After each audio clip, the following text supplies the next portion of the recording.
आप सभी लोगों का स्वागत है फिर से एक बार क्रिक जोन में। आशा करता हूँ सभी लोग सही सलामत होंगे। तो चलिए शुरू करते हैं आज का वीडियो, जहाँ पे पांचवें मैच का तीसरा दिन था और तीसरा दिन और भी ज्यादा गर्माता हुआ दिख रहा है। वहां पे भारतीय बल्लेबाज कहीं ना कहीं कल दो विकेट जल्दी जल्दी अपना विकेट गवा बैठे थे, लेकिन आकाशदीप को नाइट वॉचमैन के तौर पर भेजा गया था। लेकिन आज जो सुबह की बल्लेबाजी दिखाया था आकाशदीप ने, और कहीं ना कहीं जायसवाल जायसवाल कल जैसे आक्रामकता दिखाई दिया था, आज थोड़ा बहुत धैर्य से बल्लेबाजी करते हुए नजर आए। गस एटकिंसन और जॉश टांग ने वो शुरुआती क्षण में अच्छी खासी तंग करते हुए नजर आए, लेकिन कहीं ना कहीं थोड़ा बहुत सुबह के सेशन में थोड़ा बहुत रन्स बटोरते हुए दिखाई दिए और वहां पे तेजी से रन्स बटोरते हुए दिखाई दिए। कुछ जबरदस्त चौके जरे और वहां पे कोशिश थी कि रन्स कितने जल्दी जल्दी हो सके रन्स बटोर सके।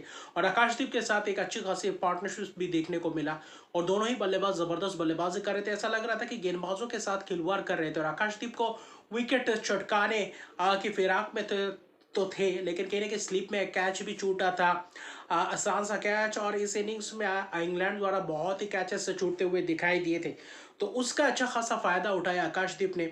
और जो शुरुआती क्षण में जो था, भारतीय टीम ने जो 52 रन की लीड लिए थे, उससे बेहतर पोजीशन में पहले इनिंग्स पहले सेशन में बल्लेबाजी करते हुए नजर आए, जहाँ पे खासतौर पे जॉश टांग और गस एटकिंसन कहीं ना कहीं अच्छी खासी रिदम में गेंदबाजी करते हुए दिखाई दिए। पहला ओवर जैकब बैथल ने दिया क्योंकि एंड चेंज करवाना था, तो वहां पे जॉश टंग और गस एटकिंसन थोड़ा बहुत लंबा स्पेल किया।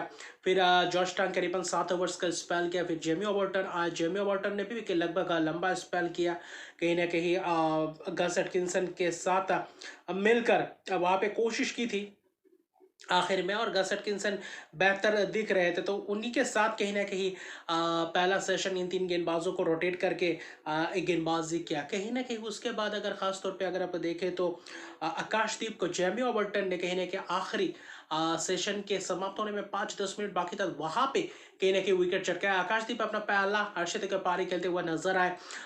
इस टेस्ट मैच में उनका टेस्ट करियर का पहला अर्शदीप का पारी 66 रन बना चुके थे। हल्का सा थोड़ा बहुत उछाल और कहीं ना कहीं वहां पे खासतौर पे देखो तो एक्स्ट्रा बाउंस मिला, जिसके कारण उछलता हुआ दिखा और वहां पे ग्लव्स पे लगा और टॉप एज लगा और वहां पे जबरदस्त कैच पकड़ा आकाशदीप का। वहीं पे पॉइंट पे खिलाड़ी थे और वहीं पे गस एटकिंसन बेहतर कैच पकड़ते हुए नजर आए। लेकिन जो 66 रन बनाए कुल मिलाकर शतक या पार्टनरशिप, वो कहीं ना कहीं महत्वपूर्ण पार्टनरशिप्स करके गए जायसवाल के साथ। जायसवाल धैर्य से बल्लेबाजी कर रहे थे, बेहतर दिख रहे थे।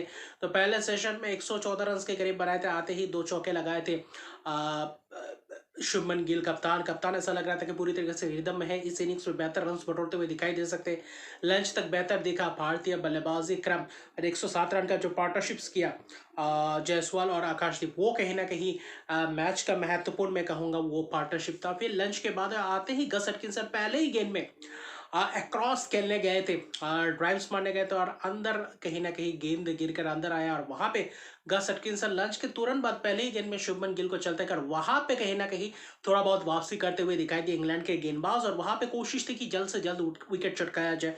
वहां पे सस्ते में उनका विकेट गिरा।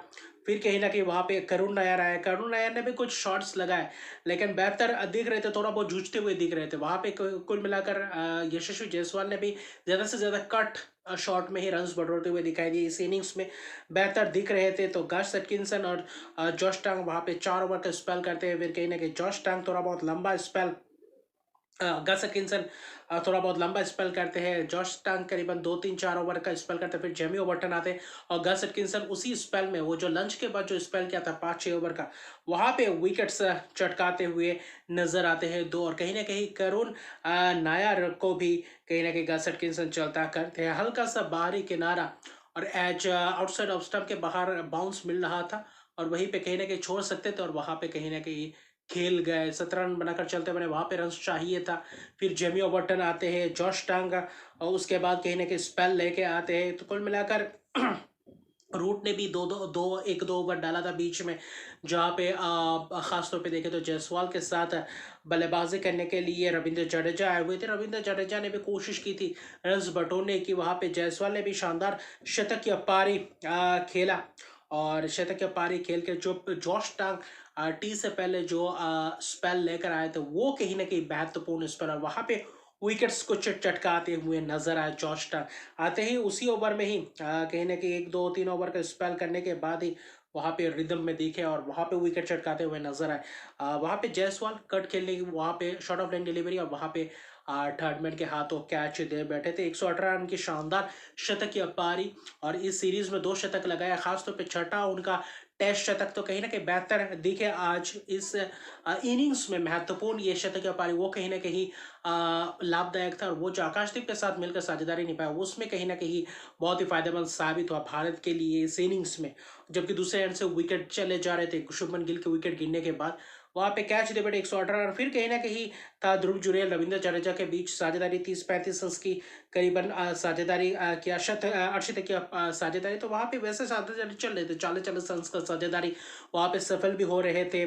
तो कहीं ना कहीं टी तक लेकर गए और बेहतर दिख रहे थे टी तक। वहां पे जैकब बैथल ने भी गेंदबाजी की और फिर कहीं ना कहीं वहां पे जॉश टंग भी ने भी गेंदबाजी, तो जॉश टंग भी बेहतर दिख रहे थे और जो रूट ने भी तो वहां पे कुछ चौकेस भी लगाए थे।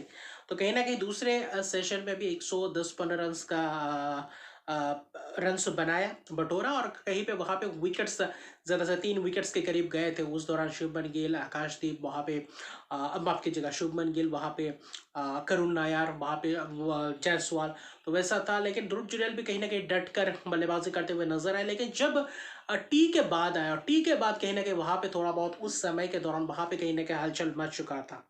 वहां पे वो जो पुराने गेंद थे 7 8 ओवर थे, उसके बाद नए गेंद लेने थे। वहां पे जैकब बैथल ने कुछ ओवर्स किए, जेमी ओवर्टन ने किए, फिर कहीं ना कहीं जेमी ओवर्टन वहां पे सफल भी रहे, 2 3 ओवर के लिए आए थे।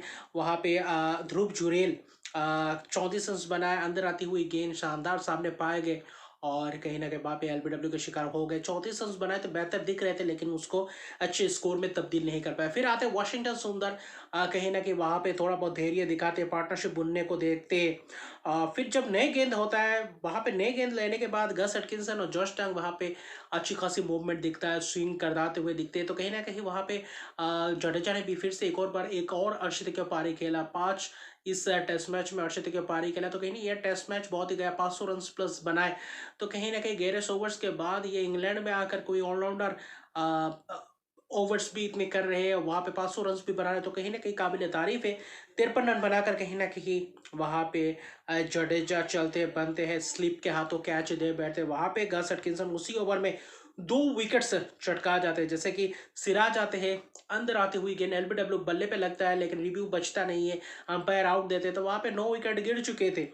तब शायद भारतीय टीम 332 रन की लीड ले चुके थे और कहीं ना कहीं वहां पे 355 रन के करीब थे और वहां से जबरदस्त एक स्कोर बनाया। 357 रन थे तो वहां पे एक बेहतर स्कोर बनाया। 334 रन की लीड थे, ऐसा लग रहा था यहाँ पे 350 के करीब ले जा पहुंच सकते या नहीं। लेकिन उसी ओवर में जो 2 3 ओवर में शॉट्स लगाए वॉशिंगटन सुंदर ने, खरे खरे स्क्वाले के ऊपर से गस एटकिंसन को चटका, एक फाइले के ऊपर से, एक कहीं ना कहीं मिड विकेट के ऊपर स्क्वाले के ऊपर से जॉश टांग को short of line delivery singles के देना चाहते थे लेकिन दूसरे एंड पे चौके और छक्के की बौछार कर रहे थे वॉशिंगटन। उस दौरान 4 छक्के लगा चुके थे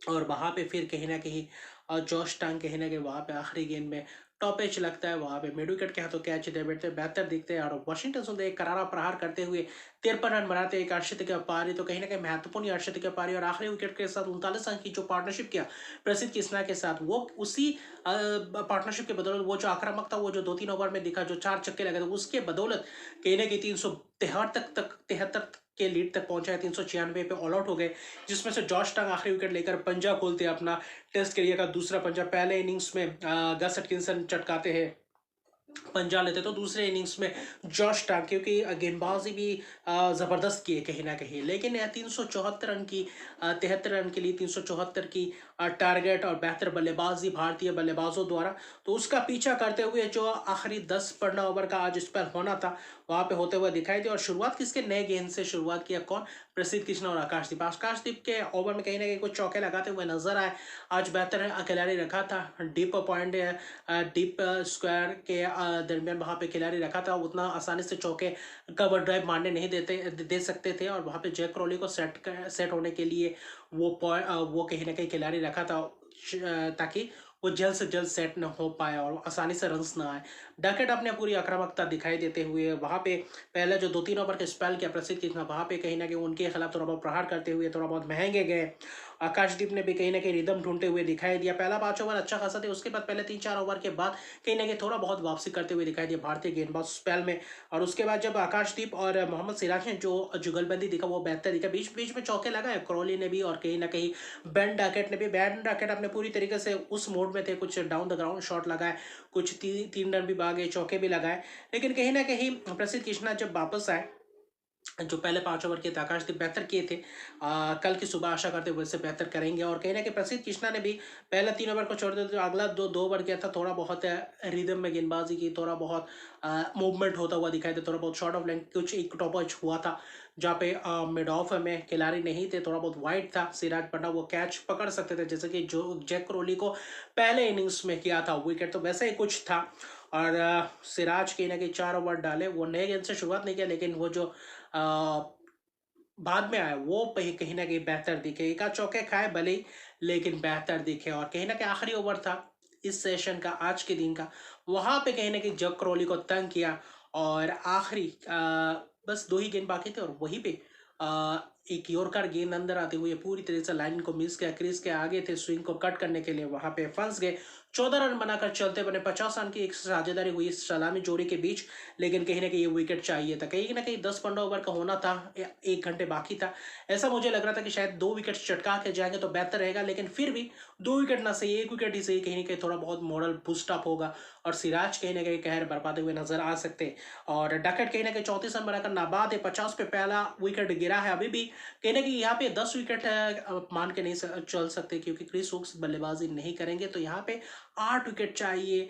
और जीत के लिए 324 रन अभी भी पीछे इंग्लैंड, कहीं ना कहीं 324 रन जीत के लिए चाहिए इंग्लैंड को, और भारत को चाहिए 8 विकेट जीत के लिए। तो कहीं ना कहीं कल चौथा दिन है और एक दिन बाकी है, 5वां दिन, लेकिन कल रिजल्ट बिल्कुल निकलेगा। कल का दिन महत्वपूर्ण होने वाला है। कल शानदार रविवार सीरीज का आखिरी दिन हो सकता है और कहीं ना कहीं भारतीय टीम क्या यह मैच जीतकर सीरीज को ड्रॉ में समाप्त कर पाती है, या फिर इंग्लैंड कुछ अलग बल्लेबाजी करके इस मैच को जीतकर सीरीज अपने नाम कर पाती है एंडरसन तेंदुलकर ट्रॉफी को।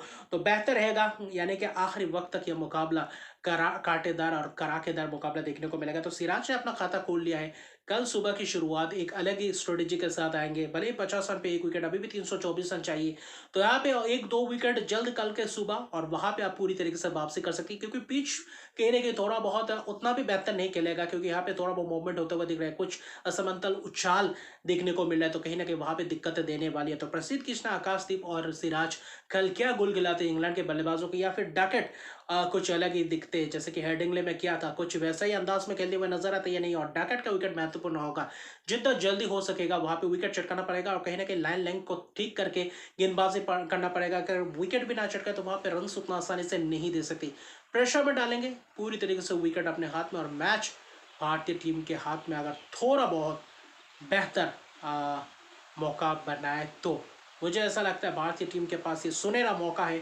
1 विकेट तो चटका चुके हैं। कल के सुबह का सेशन बेहतर होने की उम्मीद है, और कल सुबह इंग्लैंड चाहेंगे बेहतर बल्लेबाजी करे, और भारत चाहेंगे वहाँ पे शुरुआती क्षण में पहले घंटे में 1-2 विकेट चटका जाए तो पूरी तरीके से वापसी कर सकते हैं, क्योंकि 374 रन चेस करना इतना आसान है। वे भी 324 रन भारतीय टीम के हाथ में, तो पूरी तरीके से मौका है इस मैच को अपने नाम करने के लिए। तो अभी के लिए इतना, मेरे चैनल को सब्सक्राइब नहीं किया तो मेरे चैनल को सब्सक्राइब कर दीजिए, लाइक शेयर कमेंट जरूर कीजिए। तब तक के लिए गुड बाय।